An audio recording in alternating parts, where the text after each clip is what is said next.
Bonjour, aujourd'hui on va parler de la notion de la fonction dérivée. On a déjà expliqué la notion de dérivation et qu'est-ce qu'on signifie de f dérivable en x0. Donc on va faire un rappel. Donc rappel.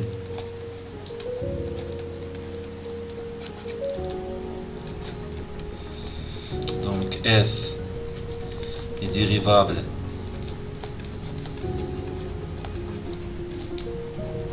en un certain point x0, ceci c'est équivalent à dire ou bien signifie que si la limite de f de x moins f de x0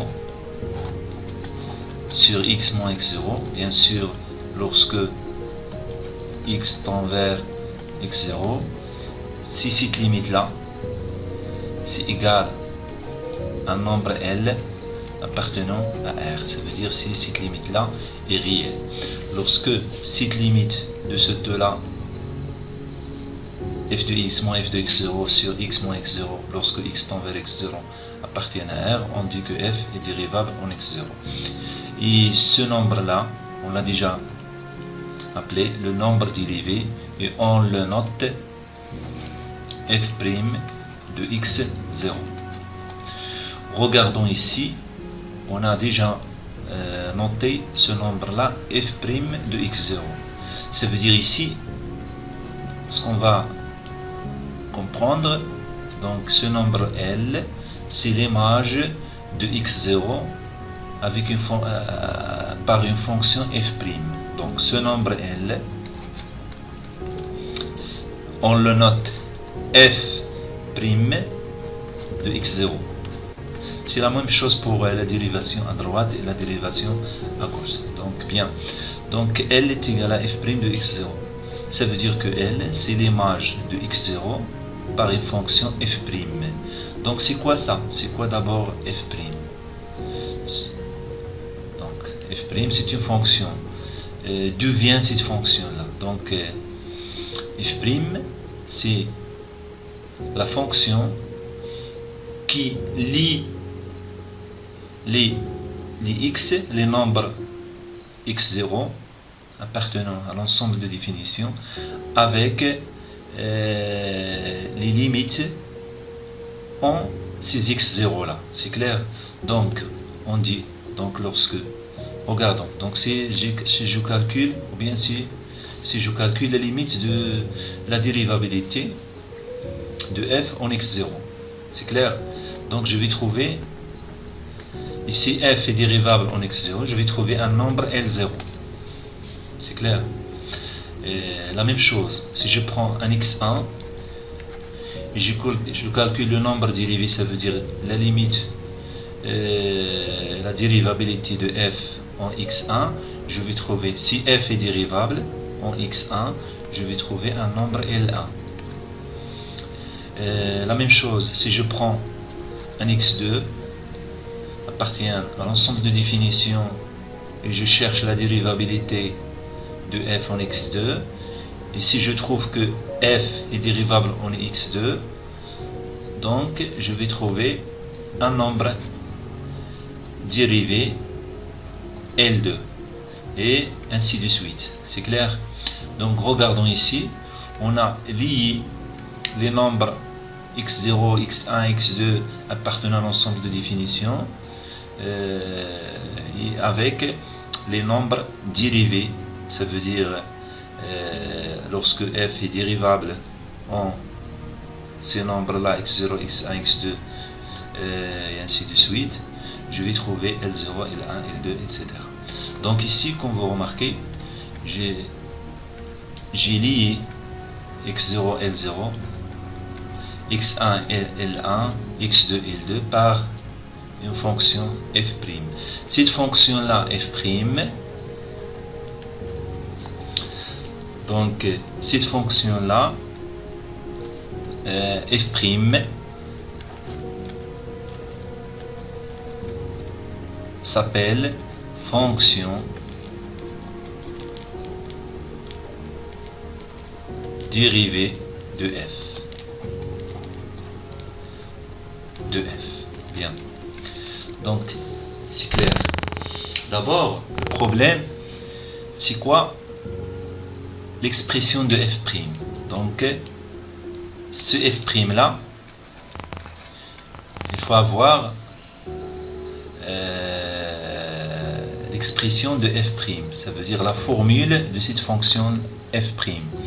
Donc, c'est impossible d'imaginer cette fonction-là, f', à partir de L0, L1, L2, etc.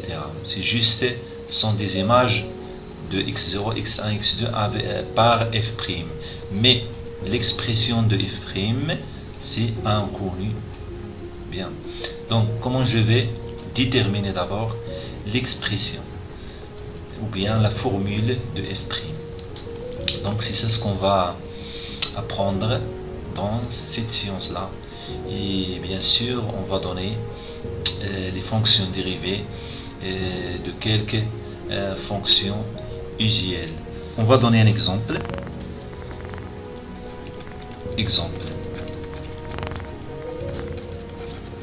Je vais considérer la fonction f de x est égal 2x plus 1. Donc, on va remarquer, cette fonction-là, c'est la fonction affine. Son domaine de définition, c'est df égale à r. Bien. Donc, la question d'abord, comment? Donc, c'est quoi la fonction dérivée f' de f? Comment je vais déterminer la formule de f'? Donc, qu'est-ce que je vais faire? Je vais prendre la limite de x quand x, les limites lorsque x tend vers x0, de quoi? De f de x moins f de x0 sur x moins x0. Soit ici, donc on va écrire soit x0 ici appartient à r, appartient à df. C'est clair? Donc je vais prendre un nombre x0 quelconque dans l'ensemble de définition. Bien. Donc je vais écrire d'abord égal. Donc limite quand x tend vers x0. x0 c'est en général appartient à df, c'est inconnu. Donc je vais remplacer f de x par sa valeur 2x plus 1 moins. Et je vais calculer f de x0. f de x0 c'est 2x0 plus 1. Le tout divisé par x moins x0. Très bien. Donc c'est égal à quoi? La limite quand x tend vers x0.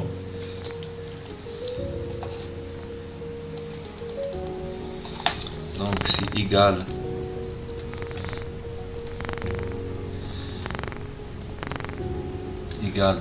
la limite quand x tend vers x0. Je vais remplacer, je vais simplifier d'abord.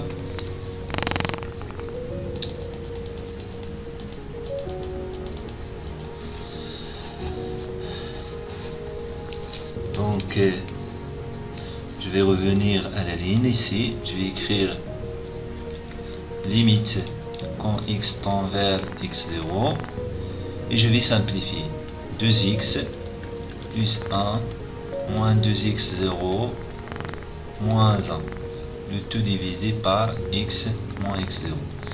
Très bien, donc ça c'est égal à quoi? Limite quand x tend vers x0. Remarquons ici il y a plus 1, ici moins 1, donc je vais simplifier par plus 1 moins 1. Et qu'est-ce qu'il va rester? Il va rester 2x moins 2x0. Je factorise par 2 et j'obtiens ceci.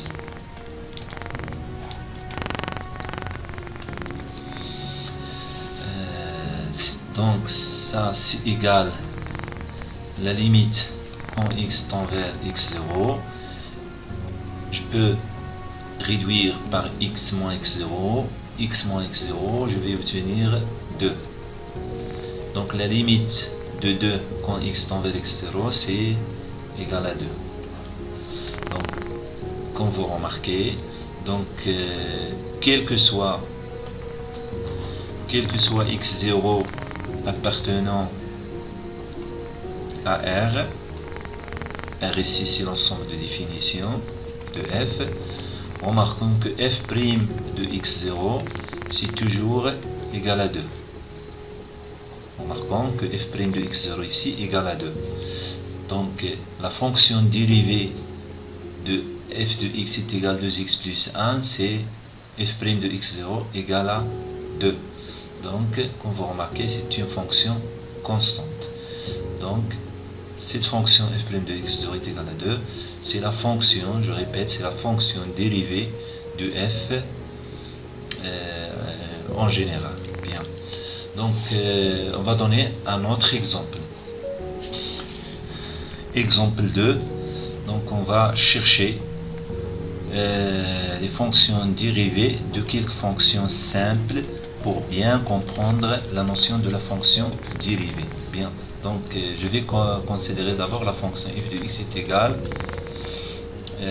x carré moins x plus 1. Donc, c'est une fonction polynomiale ou bien c'est un polynôme. Remarquons ici que l'ensemble de définition de cette fonction-là, df, c'est r, c'est égal à r. Bien. D'abord, on va procéder par la même manière. Soit, on va dire, soit x0 appartenant à df. Donc, je vais calculer la limite de f de x moins f de x0 sur x moins x0 lorsque x tend vers x0. Donc, ceci égale limite quand x tend vers x0. Je vais remplacer f de x par sa valeur, c'est x carré moins x plus 1 moins, et f de x0 c'est x0 au carré moins x0 plus 1, le tout divisé par x moins x0. Bien, ceci égale limite quand x tend vers x0, et je vais simplifier d'abord. X carré moins x plus 1 moins x0 au carré plus x0 moins 1, le tout divisé par x moins x0. Bien, ceci égale limite quand x tend vers x0. Regardons ici, on a plus 1, ici moins 1, donc je peux réduire par plus 1 moins 1. Et qu'est-ce que je vais obtenir? Je vais obtenir x carré moins x0 au carré plus moins x moins x plus x0, le tout divisé par x moins x0. Bien, donc je peux factoriser par x moins x0, donc je vais obtenir x moins x0 facteur x plus x0 plus x0 moins x, le tout divisé par x moins x0. Donc si je factorise encore une fois par x moins x0, je vais obtenir ceci, x moins x0 facteur x plus x0 moins 1 sur x moins x0. Bien sûr ici limite quand x tend vers x0, donc ça veut dire limite quand x tend vers x0, je vais réduire par x moins x0 ici. Qu'est-ce qu'il va rester ici? Il va rester x plus x0 moins 1. Je vais remplacer x par x0 parce qu'il s'agit ici d'un polynôme, donc je peux calculer la limite simplement en remplaçant x par x0 et je vais obtenir x0 plus x0 moins 1, ceci égale 2x0 moins 1. Donc 2x0 moins 1 c'est f' de x0. Remarquons ici, on a obtenu une fonction de formule f' de x0 égale 2x0 moins 1. Donc cette fonction là f' c'est la fonction dérivée de f. C'est clair, donc on a obtenu la fonction dérivée de f. Donc c'est ça la méthode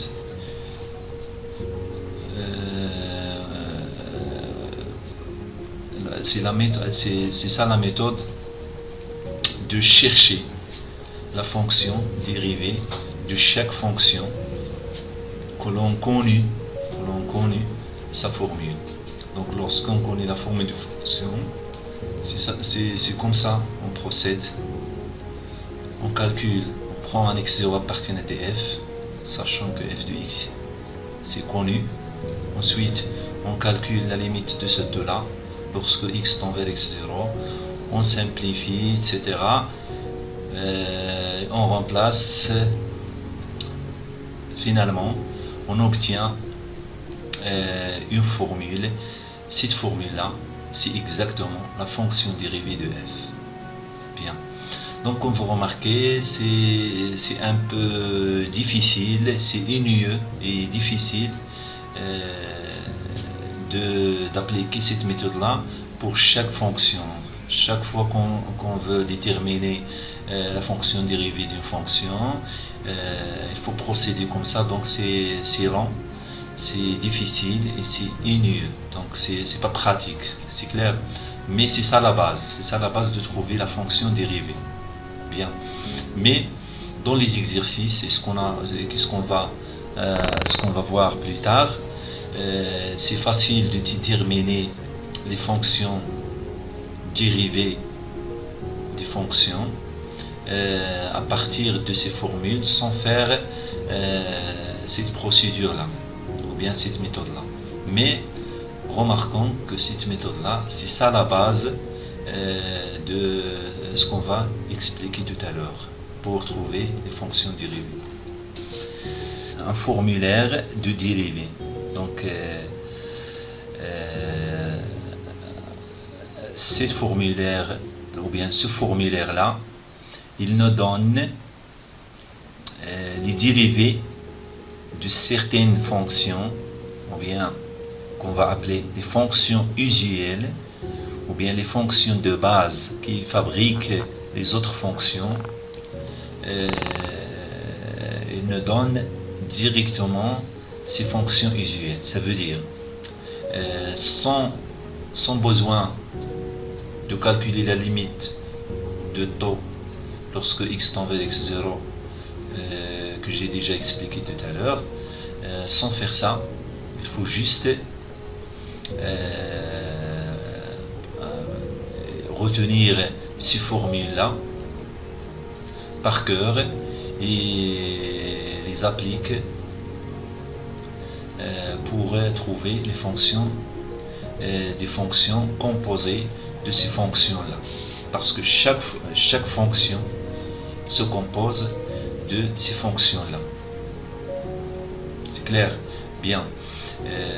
Par exemple, la fonction constante a, sa dérivée c'est 0. C'est clair?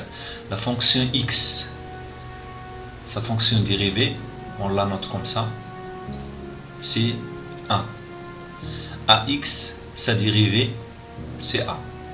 Donc remarquez ici, lorsque a est constante, sa dérivée, c'est 0. La constante, sa dérivée, c'est toujours 0. X, sa dérivée, c'est toujours 1. AX, on dérive AX, sa dérivée c'est A. Donc regardons, on a éliminé X, on a listé A. X à la puissance N, sa dérivée c'est N X à la puissance N moins 1. Donc qu'est-ce que j'ai fait ici? Qu'est-ce qu'on a fait ici? On a fait descendre N ici, on a retranché 1 de N. Donc c'est ça la fonction dérivée de X à la puissance N. 1 sur X, sa dérivée c'est moins 1 sur X au carré. La racine de X, sa dérivée c'est 1 sur 2 racines de X. La racine énième de X, sa dérivée c'est 1 sur N fois 1 sur la racine énième de X à la puissance N moins 1. C'est clair. La dérivée de cos X, c'est moins sinus X. Et la dérivée de sinus X, c'est cos X. Et la dérivée de tangente, c'est 1 plus tangente au carré de X. Ou bien 1 sur, parce que cette formule-là, c'est égal à 1 sur cos au carré de X. Donc on va remarquer, ces fonctions-là sont des fonctions de base. Avec ces fonctions-là, on constitue les fonctions. Chaque fonction, si on l'a décomposée, on va trouver, bien sûr, se constitue par ces fonctions-là. Et autre remarque, bien sûr, chaque fonction se décompose de ces fonctions-là par la multiplication, la division et la somme et la différence par 4 opérations, c'est clair. Donc il faut d'abord connaître les opérations sur les fonctions dérivées, parce que chaque fonction, je rappelle, se constitue par ces fonctions-là en faisant les opérations entre ces fonctions-là. Donc d'abord, on connaît les dérivés de ces fonctions, on connaît les dérivés de ces fonctions-là, et en faisant intervenir les 4 opérations, on va fabriquer chaque fonction. C'est clair? Donc il faut connaître d'abord les opérations sur les fonctions dérivées. Regardons. Si j'ai une fonction AF, sa dérivée c'est AF'. Regardons. Donc je dérive tout simple, je dérive seulement F, je laisse A. Donc A ne change pas, donc c'est AF'. La dérivée de la somme, c'est quoi? C'est la dérivée de F du G, c'est la somme de leurs dérivées. Donc F plus G, sa dérivée, fonction somme, sa dérivée c'est F' plus G'. La dérivée de produit, c'est F' fois G plus F G'. La dérivée de la fonction inverse, comme ça, 1 sur F', c'est moins F' sur F au carré. Donc si je dérive cette fonction-là, je vais trouver moins F' sur F au carré. Bien. F sur G, sa dérivée c'est F'G moins F'G' sur G au carré. La dérivée de la racine de F, sa dérivée c'est F' sur 2 racine F. La dérivée de F à la puissance N, sa dérivée c'est N F' fois F à la puissance N moins 1. Donc qu'est-ce que j'ai fait? Je vais faire descendre N ici, et je prends F' fois F, et je retranche 1 de N, et j'obtiens N F' fois Fn moins 1. Et la dernière, c'est avant-dernière, c'est N, la racine énième de la fonction F. C'est 1 sur N fois F' sur N racine F à la puissance N moins 1. Et la dérivée de fonction composée de f, g, f rang g, c'est g' fois f' rang g.